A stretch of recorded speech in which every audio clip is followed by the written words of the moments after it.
કલકત્તામાં અંગ્રેજોની હારના સમાચાર મદ્રાસ પહોંચ્યા। અંગ્રેજોએ બહુ ઝડપથી ક્લાઇવના નેતૃત્વ નીચે એક સેના કલકત્તા મોકલી।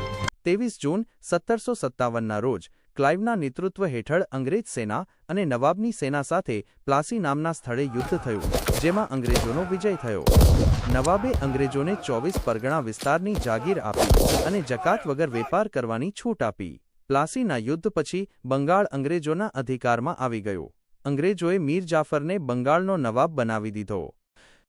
બંગાળના નવાબ મીર કાસિમે અવધના નવાબ સુજા ઉદ દૌલા અને મુગલ સમ્રાટ શાહ આલમ બીજા સાથે મળી 50,000 જેટલા સૈનિકોની એક સેના બનાવી।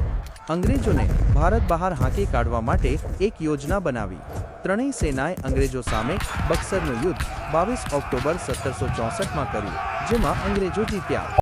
બક્સરના યુદ્ધથી અંગ્રેજોને બંગાળ, બિહાર અને ઓડિશાના દીવાની અધિકારો પ્રાપ્ત થયા અને તેઓ વિધિસરના માલિક બન્યા, જ્યારે વહીવટી જવાબદારી નવાબના શિરે રાખી। આથી દ્વિમુખી શાસન પદ્ધતિ અમલમાં આવી।